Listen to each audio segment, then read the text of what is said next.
How can you possibly do carnivore if you're not getting fiber?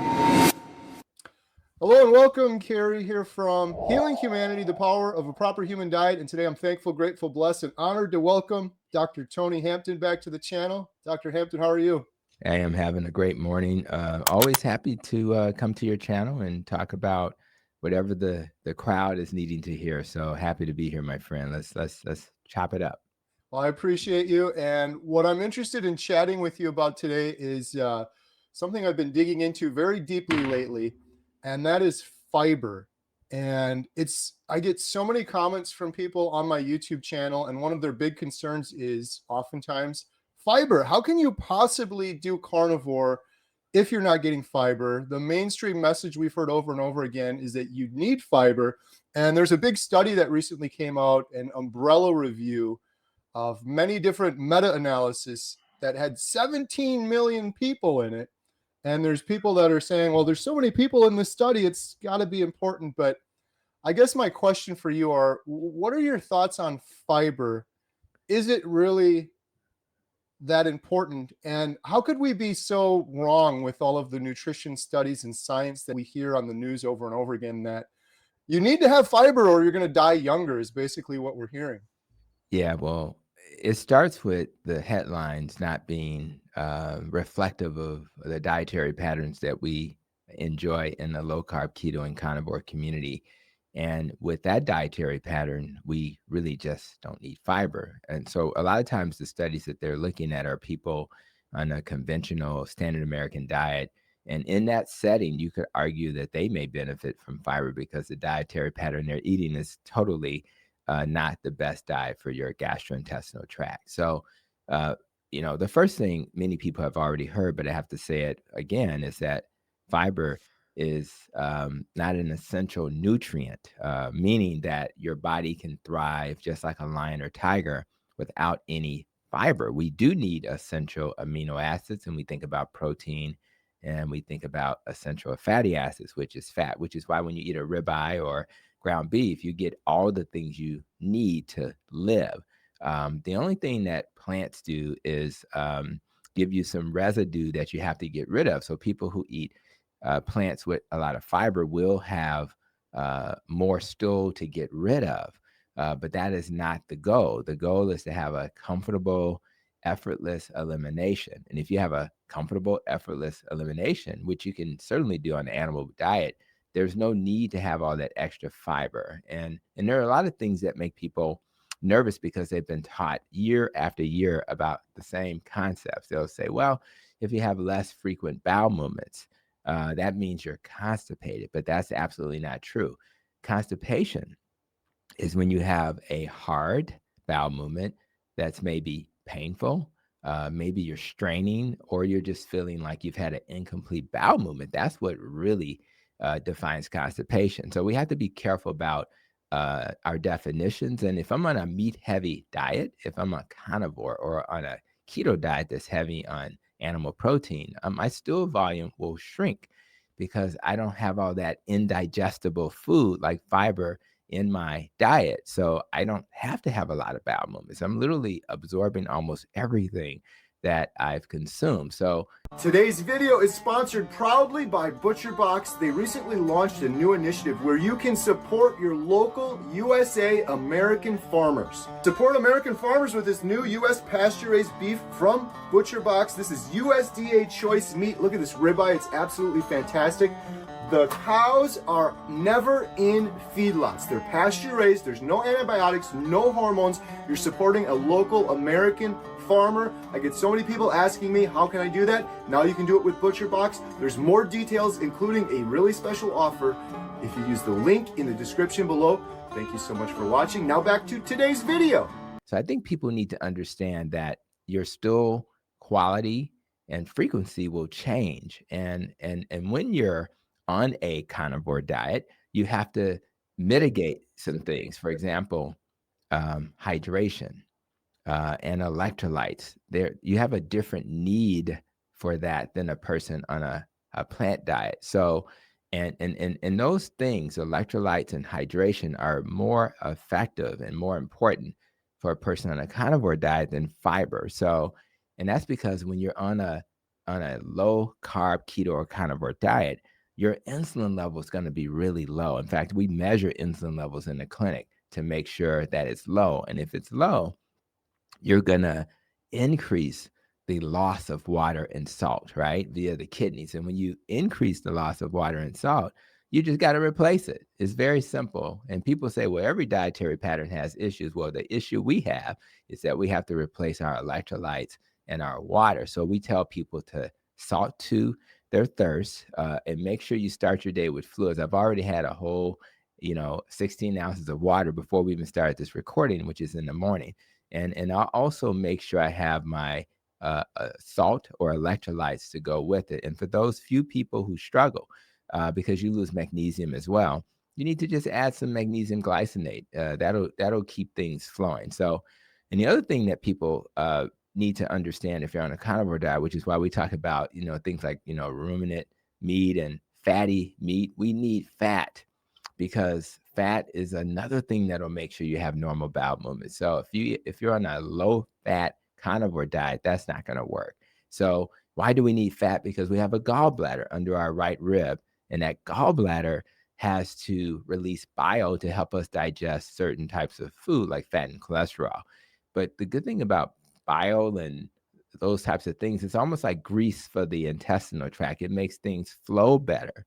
So if I'm on a lean protein diet, things won't flow as well. So people on a carnivore diet, to make sure they don't get constipated, they just need to have a high fat diet.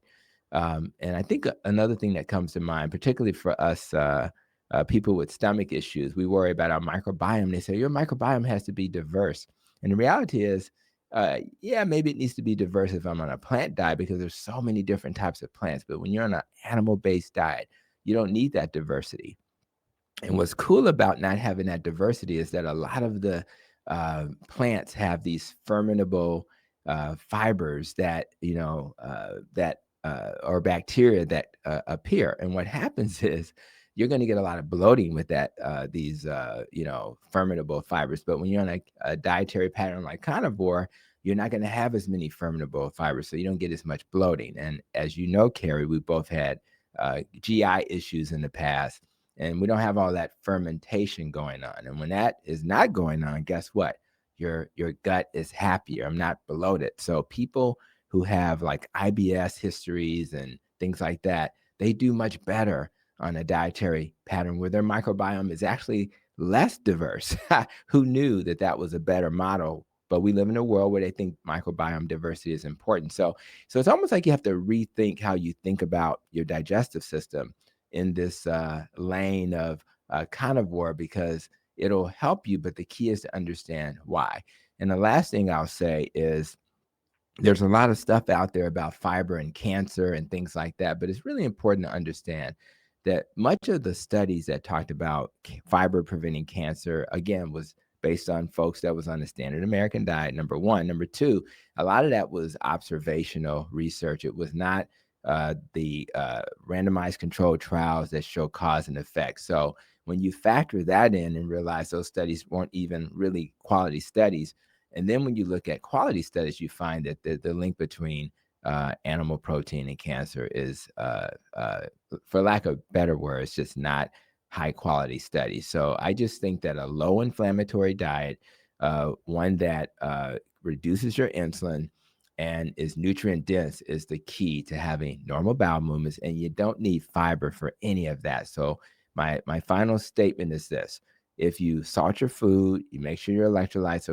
are okay, you drink plenty of fluids, you have adequate fat in your diet, and then and if you feel great, you're great. But if you don't feel great, you're having blood in your stools, you're having pain, then it's time to see a doctor like myself. But for most of us in this carnivore community, fiber is not necessary, and it never will be necessary. So I'm just grateful I learned this and I did my own experiment, and I want everybody who's checking us out to do the same. I love it. I have just one follow-up question, and that is, I've gone down this whole rabbit hole with fiber and the studies, and the studies are based on food frequency questionnaires, which is junk science. So I don't understand how people can reconcile and say this study's so great, but it's based on food frequency questionnaires, which there's Yeah, lots of studies that say those are completely right. invalid and bad Yeah. science. And then the studies are paid for and they're biased, and there's so many reasons that they're bad. But I guess my question is, and I don't want to lead the witness. The thing I'm getting at when the conclusion of this video is, I feel like the message comes from a good place when people are saying eat more vegetables, eat more fiber, because that's Mhm. better than eating pizza and donuts. But I feel like our fellow humans are smart enough and they know that, and we've been telling them that since the food pyramid: eat more vegetables, eat more fiber. We're not dumb. We know that people are trying that and it's not working. And so I feel like in some ways it's almost a dangerous message, even though it's coming from a good place, to tell people to eat more fiber and vegetables, because it's not working. You look around in the world and people are addicted. And I think what ends up happening is they try to eat more and more of that. They're not satiated. And then they're just eating throughout the day. They're perpetuating their addiction. And then they end up yo yoing because they're just never getting the nutrients they really need. I don't know if you have any thoughts on that, but is it propping this up and making it like the be all end all? We got to have so much fiber. We got to have so much vegetables. Is that in some ways dangerous? Well, I'm a very simple guy, Carrie. It's kind of a cause and effect approach. So if I say to a patient that I'll see this morning in clinic that they should eat fruits and vegetables as their primary source of nutrition, and I already recognize that they're not essential, carbs are not essential to life. But more importantly, I love the fact that we have data. We have ways to measure whether or not that's a good idea. So if I see a person with diabetes type 2 today, and I say to them, let's do fruits and vegetables. And then I want you to use your continuous glucose meter to see what happens. And what you'll find is that if they start their day with a bowl of oatmeal, which has 28 carbs on average, with nothing added to it, and then they have a banana, which has about 27 carbs for a medium banana, and a little orange juice, which is probably going to be in a similar range for carbs, they'll probably be having what sounds like a very healthy start to their day, but the carb count will be 100 grams of carbs. Now, if I divide that by 4, that's 25 teaspoons of sugar. So it's highly probable if they looked at their continuous glucose meter, they're going to find that they're going to spike, right? Now, if they started their day with bacon, sausage, and eggs, for example, and there's many recipes like the American Diabetes Society. We have a meeting today, ironically, with Dr. Kim Berry, Dr. Ben Bigman, and Dr. Eric Westman, and others. And when we have that meeting, we share we celebrate that we have a website that will show a person how to make a carnivore bread, and that carnivore bread will only have 1 carb per slice. So what makes more sense? You collect the data, you eat the food, you collect the data, and then you see the outcome. So I'll tell anybody watching us, is nothing wrong with your doctor. They've never heard these types of conversations. They've never been taught that starchy, sugary foods are going to cause problems. They have a superficial understanding, but they really think oatmeal is the best way to start the day. But they don't necessarily connect the dots between the actual recommendation and the reality people live in. So for anybody out here who's not sure or curious, just do a N of 1 experiment and see what happens. So to me, that's the best way to know what's best for you. You do the experiment and then you see the outcome. So I think we do have a very confusing time, but I have good news. I recently put a video out there about Kennedy saying that saturated fat's something he endorses. So we have, for the first time, we have people in politics who have a better understanding of these concepts. What's going to happen is people are going to say that's crazy. And then we're going to say, well, how about you do the experiments? Let's see if saturated fat is harmful.